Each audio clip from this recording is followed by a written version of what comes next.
Well, hello there, Minecrafters. You knew this was coming. I thought this would be kind of fun. What if we take these two popular spawning systems and put them head to head in a battle and see whose design yields the best results? So, ta-da! Here's a little scoring thing I kind of rigged up. We have Etho on the left with the green with his practical mob system, and we have Monkeyfarm on the right with the brown with his mobs on demand system. And what's going to happen is whoever has the best results is actually going to turn off the other Minecrafters' lamps, and those lamps are going to stay off, and we're going to be able to declare who the winner is. So how that works is simply the mobs drop down this chute, they die when they hit the weighted pressure plate here, and then the items remain, and slowly they will activate this redstone wire until one of these lamps will go off and we will know who the winner is. Same with Monkeyfarms over here. It's evenly spaced out from Ethos, so that should be completely even. Now, one of the things we have to do to make this battle more fair or equal, because both these systems are quite different, is we are going to have to modify them to give it a fair fight. So the first thing I've done is I've noticed that Etho has a 1x1 exit for the mobs to go down, they get funneled into, and Monkeyfarm has a 2x1. And so I just added this little water drop that will push the mobs into the 1x1 and even that out. Now the second thing we have to do, which is likely the most important, is make the available spawning spaces in each spawning system equal. And what we have with Etho, is I'll take you in there, is he has 100 available spawning spots in each layer. There are 6 layers I've made on this design of his. And you can see what happens. The mobs simply walk off this 2-block drop into the canals and get funneled into the middle. So he has 100 available spots for mobs to spawn on, and there are 6 layers, so he has a total of 600 available spaces for mobs to spawn on. Monkeyfarms, however, has actually over twice that. So what we have to do, the first step, is simply disabling about half of his system, and that's easy to do. In this case, the wiring is slightly different than his video here. I just modified it for my own purpose, but we just break that redstone there, hit that button, and what that does is the dispensers behind there shoot out the water onto the pads, and the mobs can no longer spawn on those pads. Same over here. Break the redstone, hit that, and now half of the spawning system is totally disabled. Oh, and here I've made sort of a kind of a water timer thing that will just open and close the dispensers and allow water to shoot out at sort of a variable, not a variable, but a set rate, and will wash the mobs off the pads. Inside here, we have Monkeyfarm's Mobs on Demand. Now you can see, whoa, back up, buddy, back up. You can see here, we have disabled this side, so half of it is completely disabled with water.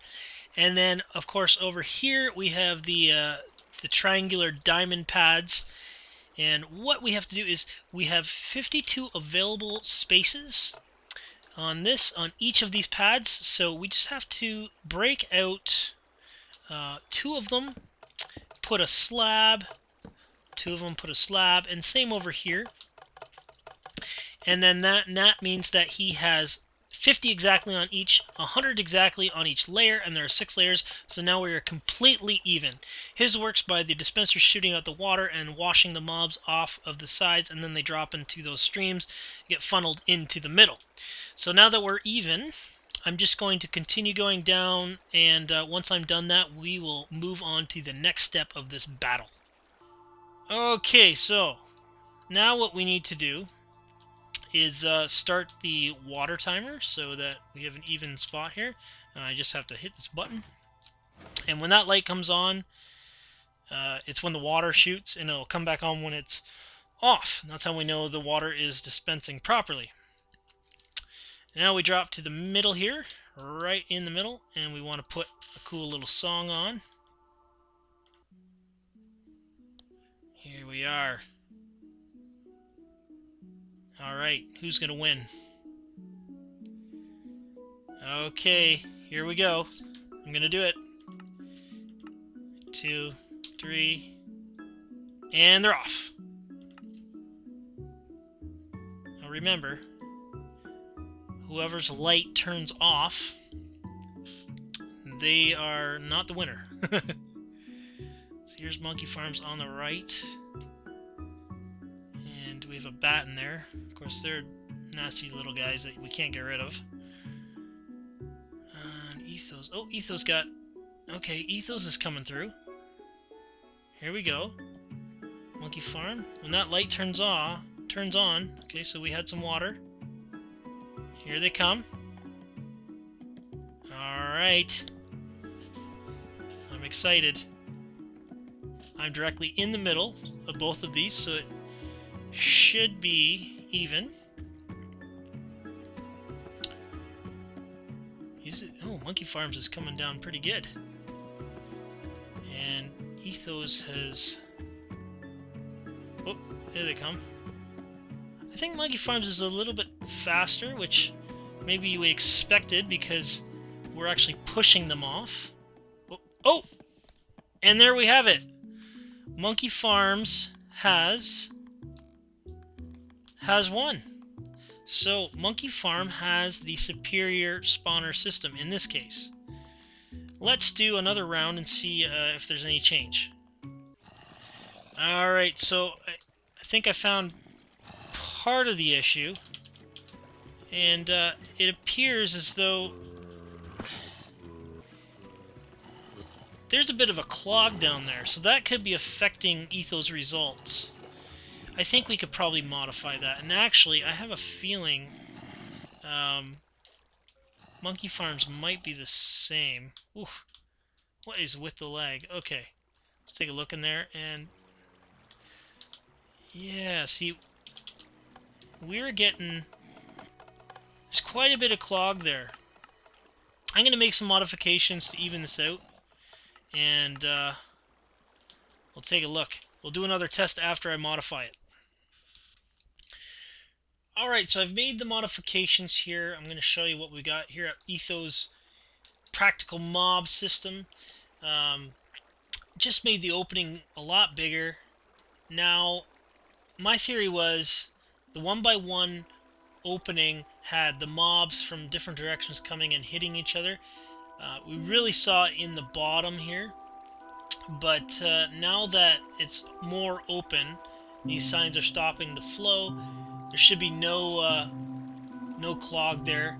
The only issue I find is that these corner spots here may have been affected, so I added these little signs here so that the mobs will think they're blocks and jump off.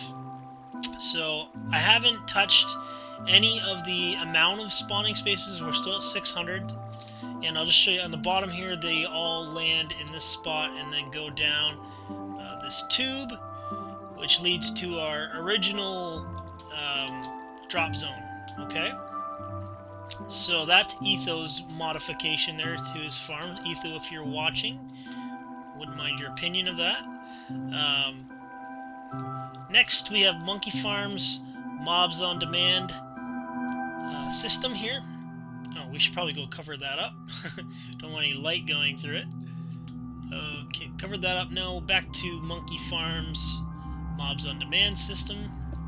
Same sort of thing. Got rid of the whole bottom there, and now it's this huge opening, no clogs, and the mobs get funneled over to here.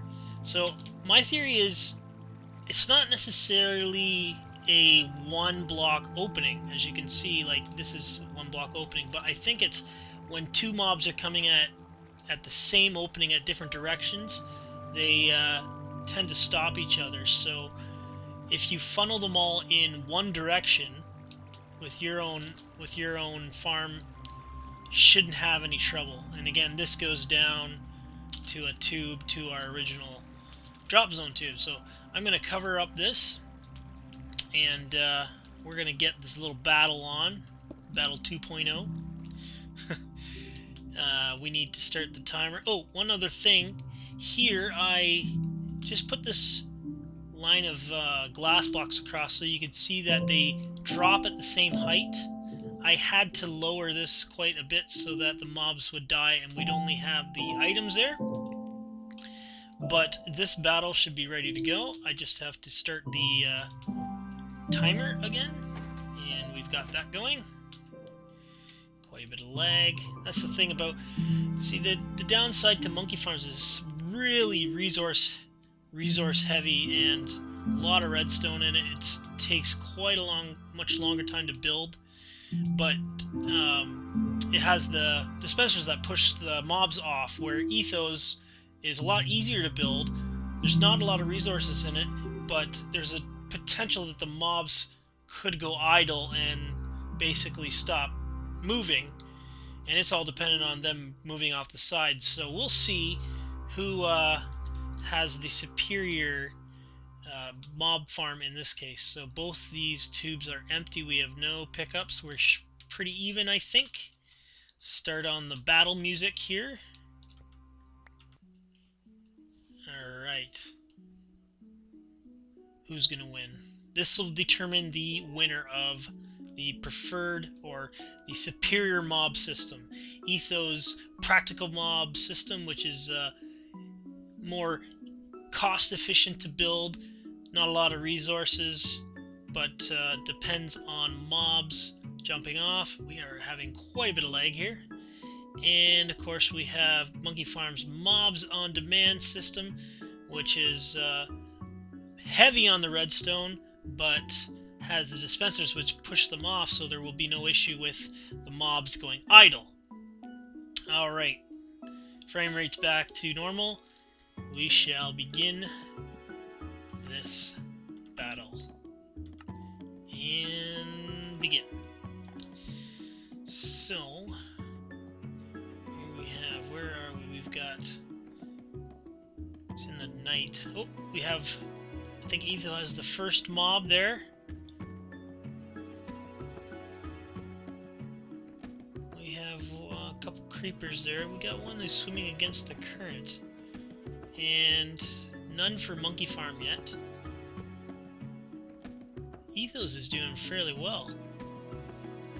Okay, Monkeyfarm, and here they start to pile up. Okay, so I guess they were waiting for the water to hit. Now this lamp will come on and off when there it goes. And it should go off one more time, and that's how we know it's dispensed the water. I ended up timing that with about 10 repeaters at full ticks, which I tested for the mobs to be pulled off from the center of one of those diamond-shaped pads, and just enough time. So Ethos is still going. Who's gonna win this little battle here? Remember, the one who turns the lights off is the loser, and the one whose lights keep on is the winner. Etho versus Monkeyfarm. Ultimate spawning system.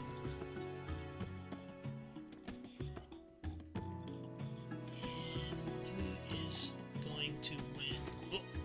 Oh, and we have a winner. We have Monkeyfarm. Monkeyfarm has cut off Etho in the department of the mob system. Now let's see how far along Etho was. Etho was actually, now you see, all he has to do to win was to power this repeater. He was very close.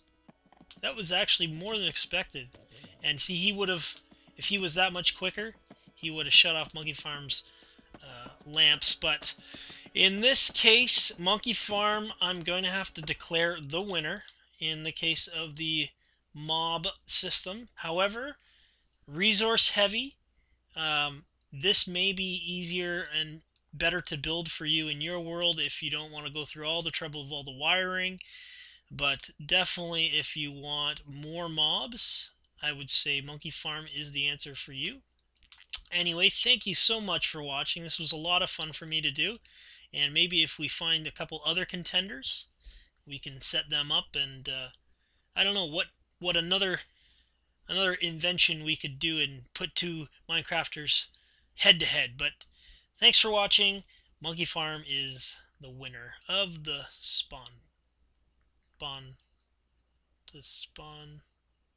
spawning farm. See you later.